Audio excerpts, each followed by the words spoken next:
think the police do a fantastic job, and I think community members in every different ethnic background have to help out the police force. I'm not sure if it's just the Somali community. I think that they're the ones that maybe are in the news latest, but there's violence all over the city. I never really got the impression that there was a whole lot of local policing going on in the streets for any kind of community, whether it was Somali or not. I have a bunch of friends that do live in that community, and they say nothing happens. Like, they just don't, there's no police presence at all. Some thoughts there from Albertans on the impact law enforcement may or may not be having on violence within the Somali community. A series of tragic murders of young men in Alberta over the last 6 years, nearly 40. Danielle, is there a common thread here? Is it the drug trade? Is it something else? What is the root cause? Well, honestly, that's a great discussion for social scientists, but we can look at certain trends. For example, we can look at addiction rates. We can look at alcohol, access to edged weapons and firearms. We can look to the mode in terms of a planned event or an unplanned reactionary event. What do you see in these murders? There's no discernible difference. We have, within the Edmonton Police Service, we have over 150 unsolved homicides dating back to 1938. Of those, 12 happen to be representative of the Somali community.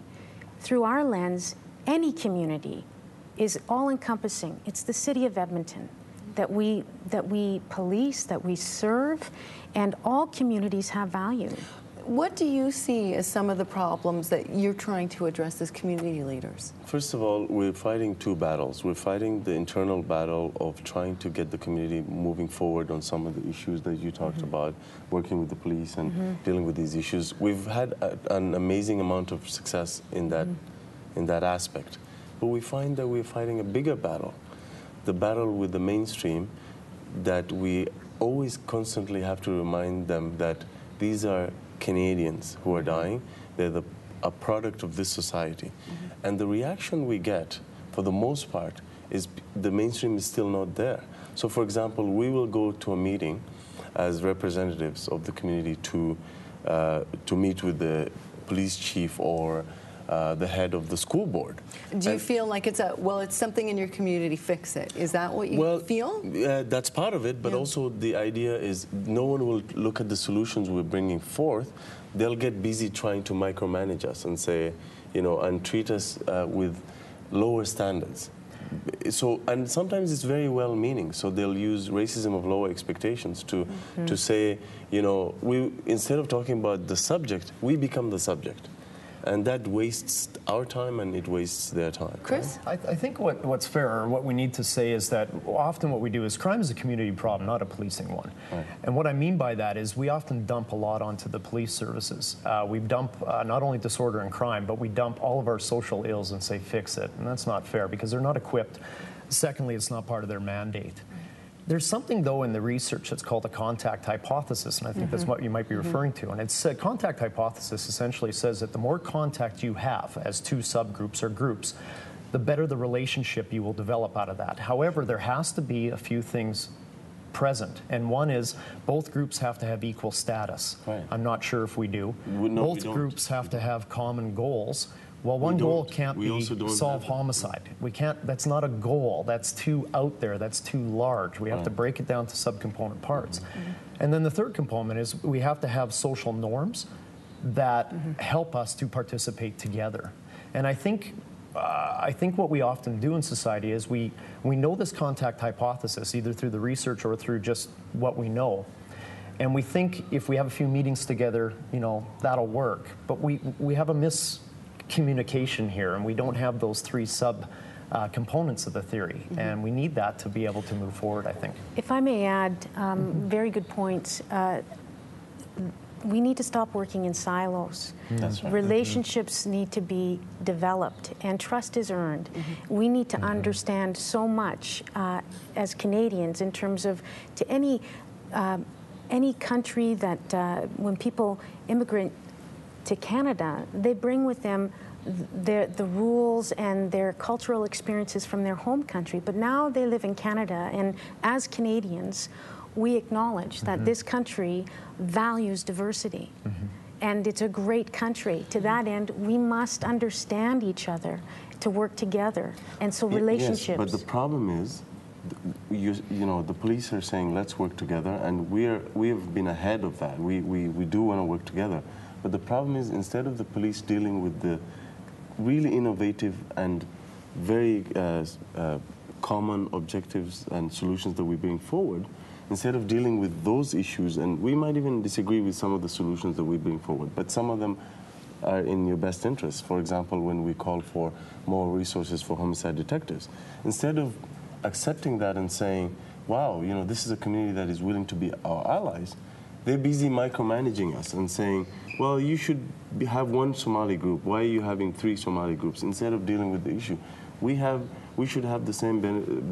We should be given the same benefit of the doubt to have diversity. They would never do that to the Ukrainian community in Edmonton, and that's part of what I'm talking about. Also, no one is talking about integration. People are talking about diversity, but it's a diversity of people sitting around the table. No one is talking about diversity where it matters. We have 14,000 Canadians of Somali origin in Edmonton, and since 2005, the Edmonton Police Service has not been able to recruit one officer, one. And there's no way I can believe that, as much good faith as I have with the Edmonton Police Service, which I do, I cannot understand how they were not able to do that. And that was a commitment that they made. Danielle? It's my understanding that within the Edmonton Police Service, we have a myriad of areas that work to engage youth.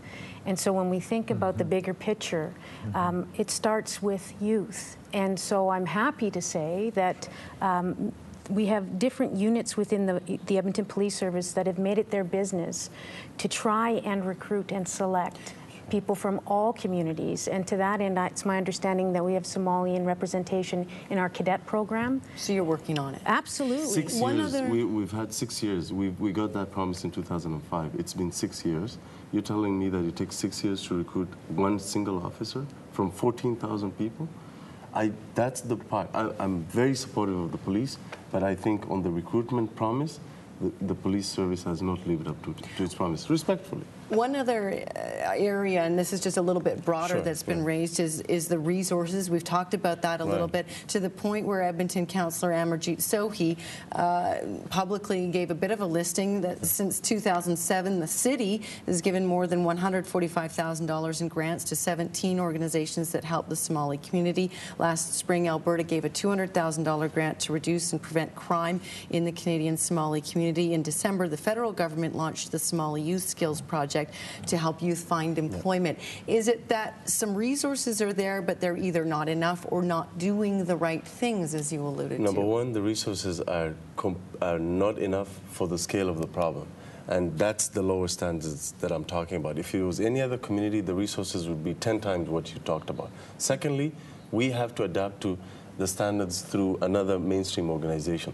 The government says, the city government specifically says, we'll give you money, but you have to sort of go through the Boys and Girls Club. But didn't you just say mainstream is the way to go? Well, yes, but for us, on our own terms.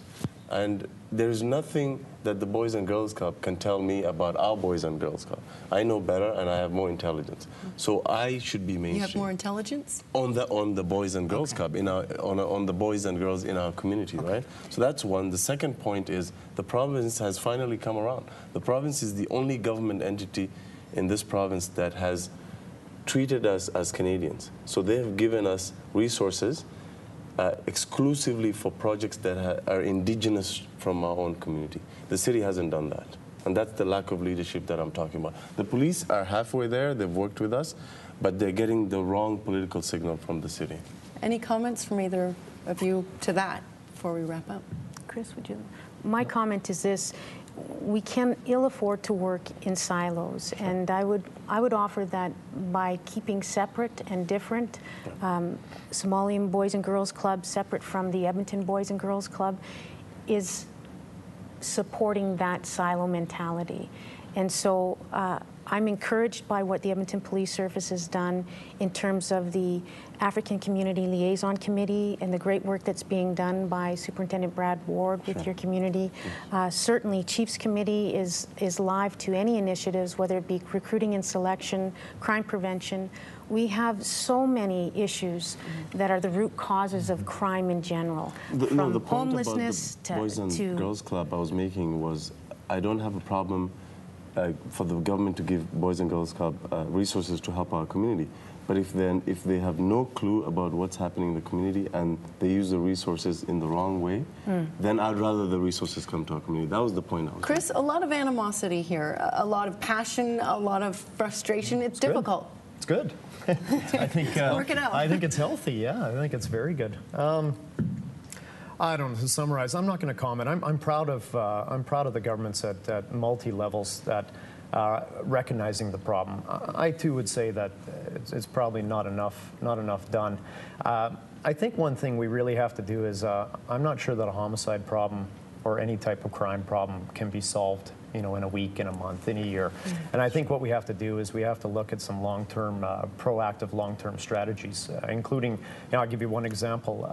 We know that FAS is a huge correlation between FAS and later delinquency. Fetal alcohol syndrome. Yeah, 15 years later. Okay. Well, why don't we deal with the problem before it becomes a real problem 15 years later? Good insight from all of you. Thank you so much for joining us. Thank you for having us. Thank you. Ahmed Hussen is president of the Canadian Somali Congress and speaking on behalf of the Alberta Somali Community Centre as well tonight. Danielle Campbell, Superintendent of Criminal Investigations with the Edmonton Police Service, and Chris Hay, criminologist and Executive Director of the John Howard Society.